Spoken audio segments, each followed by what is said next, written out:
everyone. Welcome to today's Academic Success webinar series. We will be talking about public speaking. Just a few housekeeping things before we get started. If you have any questions as we're kind of talking through the slides today, you can chat them to us in the chat box and we'll get to them at the end. So feel free to ask as we're going along. As always, you can follow us on social media, on Facebook, which is ARC Georgetown, and on Instagram, which is at ARC_Georgetown.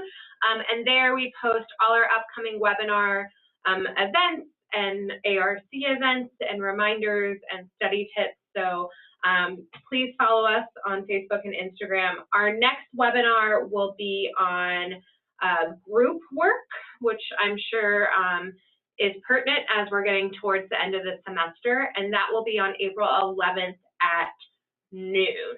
And that will be our second to last webinar before our finals webinar on April 25th. All right. So public speaking, this is one of my favorite quotes, I think, to start us out about public speaking, and it's from Mark Twain. It usually takes me more than 3 weeks to prepare a good impromptu speech. So when I think we think about public speaking, we think a lot about people who do it really well, and there's always an ease and a confidence in the way that they're communicating. Really, what that quote is getting at and what we're trying to get at today is that no one can give a good presentation without putting in some serious time prepping.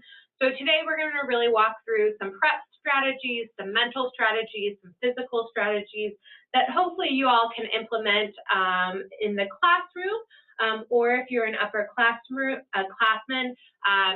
public speaking is a great skill for interviews and something that you're going to be doing at jobs. I know my colleague Amy Ballot, who's here with me today, and I use public speaking and those skills all the time, whether it's on this webinar or presentations that we have to give. And I think when we were kind of doing some research for this webinar, 70% of people have some kind of fear of public speaking, but yet it's something that we all have to do at some point in our lives. And I think the really important thing to remember is public speaking is just an oral communication. It's knowing how to communicate your point effectively to an audience. And that's really what we're going to be getting at. And I think another thing along the lines of what you're talking about with oral communication skills, it's really also looking at your nonverbal cues, right?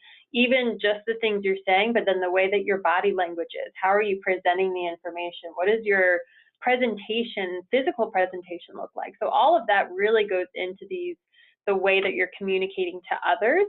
So I think that's also something to keep in mind. Yeah, great point. And I think that just like anything that might be a little nerve-wracking or anxiety-provoking in the beginning, the more you practice this, just like any other skill like time management or studying for exams, the more you practice it, the more it helps to increase your confidence, and it's going to reduce that fear next time you have to public speak.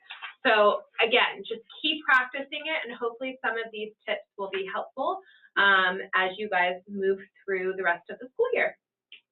Great. So now we're going to look at some tips on preparing before the presentation. What can we do before the presentation, before we even give our speech, our presentation in class? What things can we do? And we have another great quote that says 90% of how well the talk will go is determined before the speaker steps on the platform. And like Ashley mentioned, you have to put a lot of prep work into it, practice before you even begin. So this is what we're going to address right now.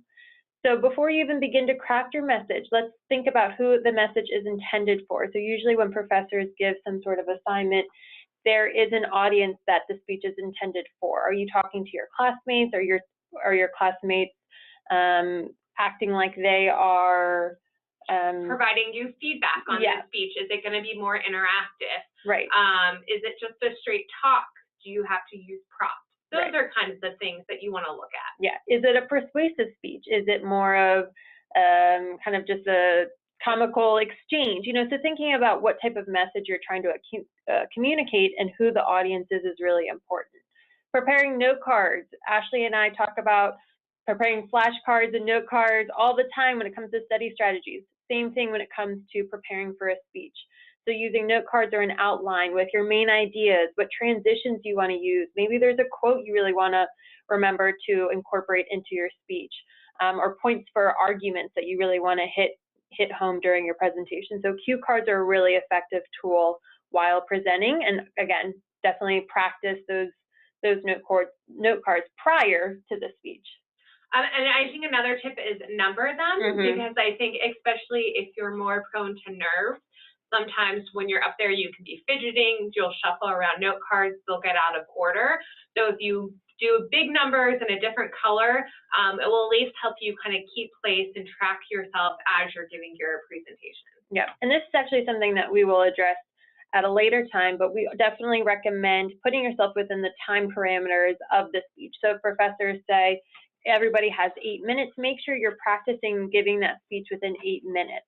But where the numbering your note cards comes into play is you can kind of time check yourself. If you know that you're going to get to note card 6 at 4 minutes and you're not there yet, maybe that's a good cue for you, a subtle cue that maybe I need to speed up a little bit, or the reverse, maybe slow down a little bit so that I do meet those time parameters. So that's another really good strategy to number your note cards and how it can really come into play. Yeah. So then, of course, practicing, we have mentioned that sometimes, or a few times, and we say if you can talk in front of your friends or even your professor or TA to get feedback. Hey guys, I'm just going to practice my speech on you. Give me some feedback about what things you would suggest I do differently, or maybe I reframe or kind of rework my presentation. Get that feedback. That's really, really helpful before giving the actual presentation. All right. So again, practice your presentation out loud as many times as you can. Talking out loud with the material we talk about in study strategies is a really good strategy to use. We're going to say the same thing while practicing for a presentation. Talk out loud. If you don't have anybody to talk out loud to, maybe record yourself using the voice memo app on our phone, or even a camera. Record yourself, listen back to it, or watch yourself. Maybe you'll be able to pick up on some nonverbal cues, some body language that you're like, I need to maybe change that, or I need to be a little bit more, I need to acknowledge that while I'm giving my speech. Or maybe there's a certain word that you say, like is popular for people to say once they're nervous. So things that you can kind of pick up while listening back and watching yourself is a really good tool before giving the presentation. And like we mentioned, do you have a time limit? So making sure that you're practicing a speech within those parameters is really helpful. And if possible, practice this speech in the place that you plan to give the speech. Maybe it's in a classroom, maybe it's going to be in an auditorium, just so that you can kind of become comfortable with the atmosphere, with the environment. Maybe if you're going to use props, you want to practice how you're going to use the props in that type of space. So using that is really good. It's the same principle that we talk a lot about with testing, that you should be, if you're going to do self-testing, you should be testing in a similar environment. If you're going to be doing a presentation, try to do that in a similar environment. You might not always be able to go into the classroom, but try to, practice in front of other people, time yourself, make it as close as you can to the actual day, because that's going to help kind of negate some of those fears and that anxiety you're feeling the morning of. Definitely practicing what visual cues and aids that you're going to be using. You don't want to just during the day of the presentation start, introducing, here's a poster board and here's this PowerPoint, and you haven't actually practiced introducing that information or including it in your presentation. So making sure that you practice the entire thing with all types of aids is really important. And some students, if you don't necessarily like flashcards or note cards, there are speaker notes. There's a speaker notes feature in PowerPoint. There's a little pane that you can see in the screen where you can write your own notes. So if you can right see there. Right here. And no one else, the audience will not be able to see these notes. So that's something that you can kind of use as cues on your own that only you would be able to see. So when you're doing it, you would want to put it in presenter view. And this kind of gives you the next slide. You can add your notes in there. And so that would be really helpful for you to know what's coming. And then it also gives you a time kind of clock on there as well. Yeah, good time check to make sure that you're keeping on pace, you're keeping up with the time parameters given to you. Great. So the next part, we've kind of broken down into the mental preparation and tips, and then the physical preparation and tips. So for mental prep, and I think this is one of the biggest ones, arrive on time, arrive ahead of time, arrive a little bit early, get organized, kind of get into the space, allow yourself to kind of some free time to get organized. You're not feeling rushed, because the last thing you want to do is run in right as class is starting while you're still numbering note cards, and that's going to kind of come out in your speech. So kind of giving yourself a 10, 15-minute buffer in the beginning just to get there and get settled and get organized is very, very helpful and helps calm those nerves. Yeah, really want to de-escalate that anxiety that you might already feel. Yeah.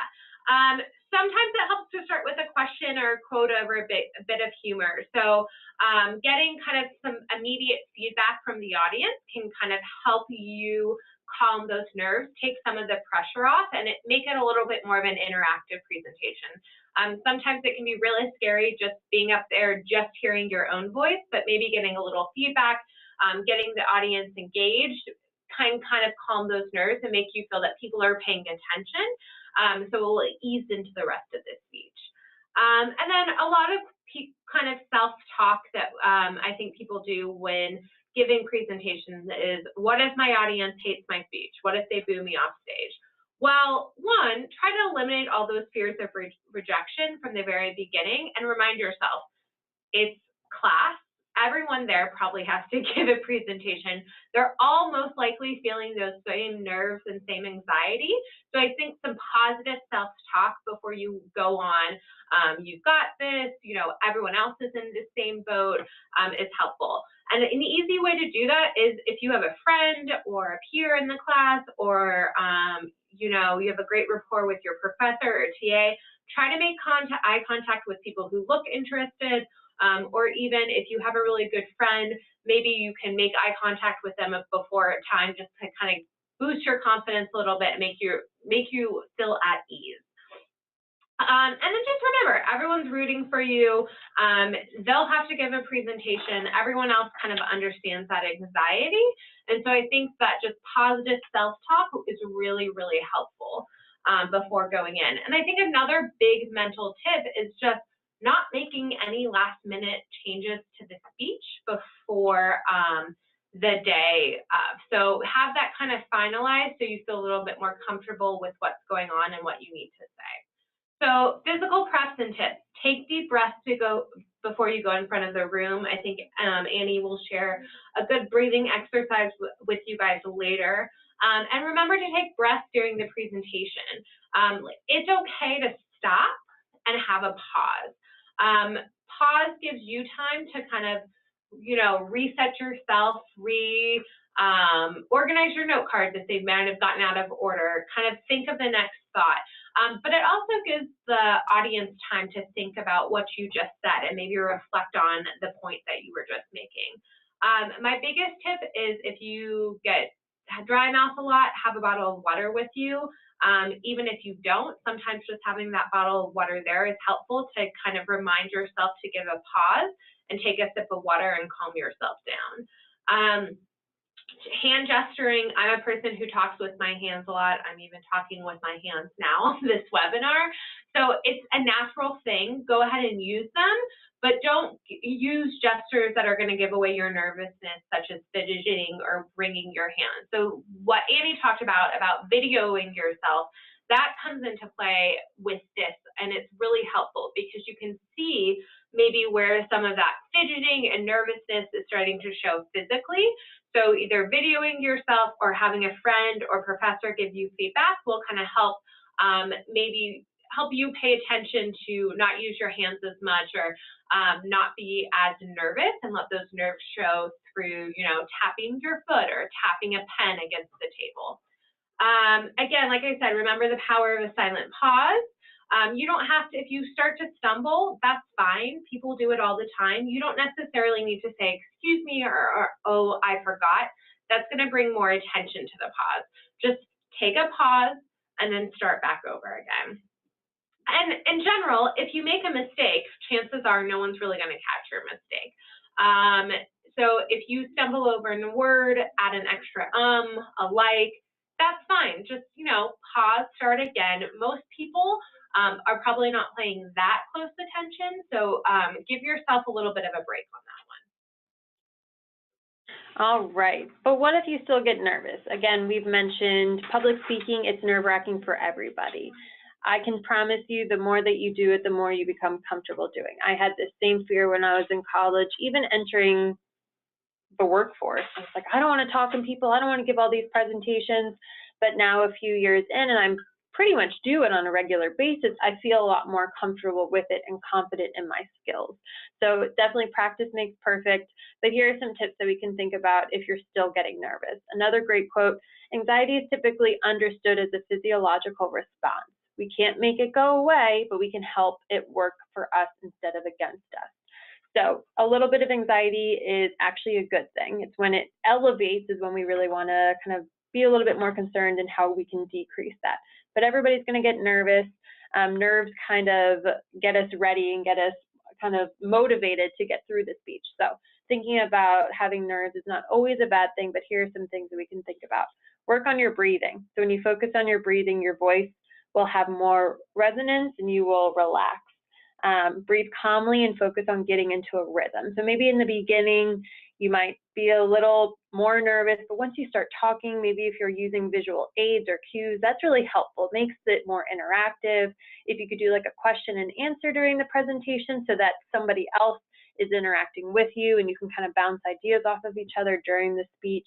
Maybe you ask your classmates a question or you pose some sort of reflection for them. That really gets the audience engaged and can really help de-escalate the nerves that you feel.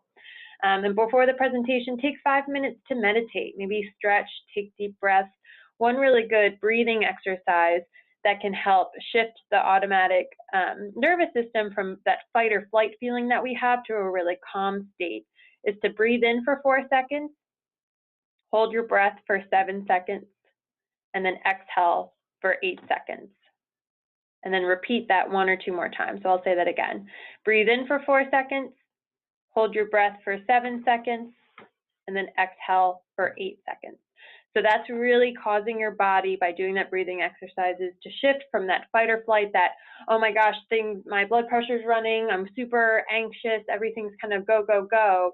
It's going to shift your nervous system to a more calmer state, to a more relaxed state so that you can feel calm going into this presentation. So something simple you can do, nobody has to know you're doing it, you're just doing it at your seat. But again, nerves are going to happen, but these are some things that you can kind of think about before getting up to give your speech. And one thing that I used to do when I was giving presentations, and that sometimes I still even do, is I'll write breathe on a Post-it note and stick it on my laptop, and it's just kind of that visual reminder to stop and take a breath. That helps. I also think things like Headspace, the app Headspace that we've talked a lot about, I know they have short kind of just like meditation exercises for a couple of minutes. Put your headphones in before class, before you get ready to give that presentation. Do some quick breathing exercise like the one Annie just shared, and it will really help you calm down. Yeah, listen to your favorite song. Maybe just have a quick chat with a friend to get your mind off of it. Yeah, good visual cues, write down, like take pauses on a Post-it note or breathe on a Post-it note. Just when you're up there, it can give yourself your own reminder. The major thing though is practice. If you prepare enough, you're gonna feel, all right, super confident going into this, and you're not gonna feel as anxious as you would if you did not prepare. So I don't think we can stress enough how much we would love you to prepare more than a week, more than 2 weeks, 3 weeks, right? Because you can. As long as you can. We've talked about how retention increases when you look at material a little bit each day, and it's really helpful if you can break down larger projects over a period of days. So don't wait till the week up to do an entire paper and a presentation. Really chunk it out over, a few weeks so that you feel on top of it, you feel prepared, and you're definitely more confident going into it. So in addition to prep work and, making sure you know the material, making sure that you're videoing yourself, recording yourself, one of the best ways to learn is seeing how experts do it. So I think a great kind of resource is TED Talks. So the people who are giving TED Talks usually are giving very dynamic, interactive presentations. So this is just a screenshot of their front homepage from a couple of days ago, but you can go on, watch some TED Talks, like a 7-minute, 5-minute TED Talk, and look at how other people are giving presentations, what kind of strategies and skills they use when they're public speaking. And it's good for you just to kind of see how other people are putting it into practice, and maybe you pick up some tips and tricks that we didn't talk about today that you can incorporate into your next presentation. So a checklist, kind of going forward, whether you're watching someone else's presentation, like a TED Talk to prepare for yours, or if you're watching kind of video feedback from your own practice session, is body language. So your posture, you know, standing up straight, shoulders back, all those things that your mom might have told you growing up, your facial expressions, gestures, how you're gesturing with your hands, your tone of voice. You know, when we talk about note-taking and outlining while you're in the classroom, we say that your professor's tone of voice and their emphasis on certain words can give you keys into what might be on an exam or what's an important thing to write down. So the same thing goes when you're giving a presentation. Your tone of voice, the emphasis on a certain word will give your you know, viewer keys onto this is a really important point, or I might be asking a follow-up question to this later. So some things to consider. Use of props. I will say the most nerve-wracking thing with presentations is probably the technology piece, that you know, you didn't have the right cord because you have a MacBook and everything's only set up for PCs around here. So that's where that prep time, getting there early, practicing with your PowerPoint to make sure that everything goes smoothly. If you have a clicker, practicing with that clicker. If you have a video, making sure that audio works, making sure that everything connects to the larger screen. Get all that tech stuff and those props out of the way, so that way you feel comfortable with it the day of. The speed of delivery. This is really important. I think when you're practicing your speech, whether it's like in your room by yourself or to a friend or a TA, you're probably going to go a little bit slower. But generally, when you get to the day of your speech, you're probably going to, those nerves are going to be there, and you're probably going to end up speaking a little bit faster.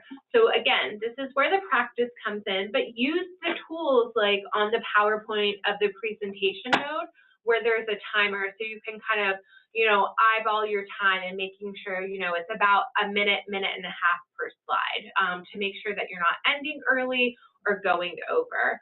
Pauses, look at how people are using pauses to emphasize points, and your breathing. I think you'll see a lot of times if you watch these TED Talks or just watch people giving presentations in your class or even your professors during their lecture, pay attention to their breathing when they stop and take a breath or when they take a pause, and try to incorporate some of those skills into your next presentation. I think the pause is really helpful too, because I don't think we think about really incorporating pauses when we are speaking in front of others. We think, oh gosh, it's such a long moment of silence, or it feels like it's been forever, and it really has only been a few seconds. You know, it's more natural to take pauses as you're talking, so just incorporate that into your normal speech patterns during the presentation. And like Ashley mentioned, pauses can be a really dramatic, good thing to incorporate. Maybe you say a really dynamic quote, or you show a video and you want people to kind of take it in and give a time of reflection. So I think pauses are actually something you can use towards your benefit, but it also helps you kind of slow down, take a deep breath, and really kind of continue to move on through your presentation in a really effective manner.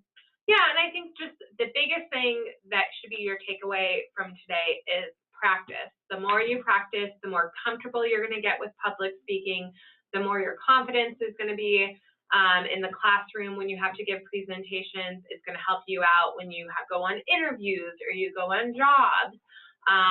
So practice, practice, practice as far out as you can, as often as you can, and that's really going to ease those nerves during your presentation. So that's our webinar for today. As always, you can provide us feedback on our feedback survey link, which is https://tinyurl.com/ARC webinar feedback. You guys can go there, give us suggestions for upcoming webinars. We do have 2 webinars left this semester, as I mentioned earlier. We have our one on group work, which is on April 11th, I believe, at noon. And then our finals webinar, which will be talking about all the good study strategies, that will be on April 25th, Wednesday at noon. Same Zoom link you used today, you can use for both of those. As always, you can find all our old webinars on our website right here under Academic Success Webinar Series. You can see here they're all from last semester. We have a couple finals ones, learning styles, and then from earlier this semester you can see as well. I did want to point out one more resource for y'all. If you go to academic support, the academic resource tab, and you might just want a little bit more information on public speaking presentations, you'll see a presentations class participation link. And these are great guides on oral presentations, how to enhance your presentations. They connect to the Dropbox you can see, and you can download them. We also have copies in the office. This one talks a lot about reading projection and enunciation. So take a look at these, utilize all the resources on the website. And again, if you have questions or want to schedule a one-on-one to talk more about this, feel free to do so. You can email, if you're a School of Continuing Studies student, you can email me, Ashley Bray, at arc-scs@georgetown.edu, or if you're a main campus student, you can email Annie Ballot at arc@georgetown.edu. Thanks so much, guys, and we hope you have a great rest of the week and enjoy your Easter break.